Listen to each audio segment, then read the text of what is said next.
on pense que c'est important de faire un part 2. J'ai reçu des messages de haine parce que je vous avais dit de ne pas mettre de produits chimiques dans votre écumoire, mais je vous avais pas dit quoi faire. Donc, c'est ma chance de me reprendre. Pour ajouter des produits dans votre piscine, la façon de procéder, c'est de les diluer dans l'eau avant de les mettre dans la piscine. Le problème, quand on met des produits directement dans l'eau comme ça, c'est que souvent, ils n'ont pas le temps de se dissoudre avant de toucher le fond de la piscine. Puis avec certains produits comme le chlore et le calcium, on peut endommager la toile. Donc, en diluant les produits dans une chaudière avant de les mettre dans l'eau, on s'assure de ne pas abîmer le revêtement de sa piscine.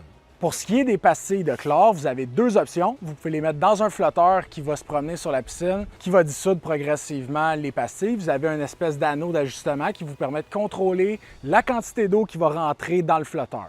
Votre deuxième option, c'est d'utiliser un chlorinateur. On vous avait déjà fait une vidéo pour vous montrer comment ça fonctionnait, mais essentiellement, c'est une bonbonne avec une valve qui va être connectée au système de filtration de la piscine qui va vous permettre de contrôler la vitesse de dissolution des pastilles. Ça, c'est vos deux options pour le chlore. On doit faire une exception pour l'ajout des produits chimiques dans l'écumoire. Il y a certains produits, comme les pastilles de chlore à haute compression, qui n'ont pas d'acide cyanurique ou de stabilisateur, qui sont des fois dans des genres de sleeves de plastique. On peut les mettre dans l'écumoire parce qu'ils sont faits pour ça. La dissolution est tellement lente, essentiellement, on n'envoie pratiquement aucun chlore concentré dans les équipements.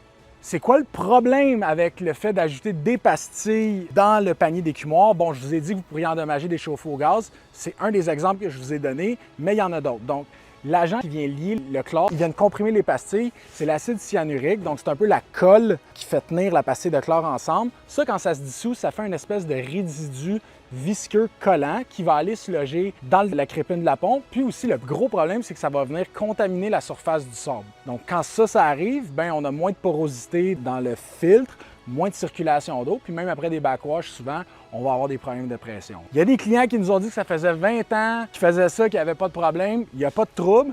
Il y a des gens qui fument toute leur vie, qui vivent jusqu'à 100 ans. Ça ne veut pas dire nécessairement que ça va causer des problèmes, mais c'est juste une bonne habitude de ne pas ajouter les produits chimiques dans l'écumoire directement. Il y a certains produits aussi comme les clarifiants, c'est des pastilles qui viennent dans des petits sachets. Ça, c'est fait pour être mis dans l'écumoire. Donc, évidemment, il faut faire preuve de logique. Il faut lire les instructions sur les contenants de produits chimiques qu'on utilise pour voir vraiment c'est quoi la façon de travailler.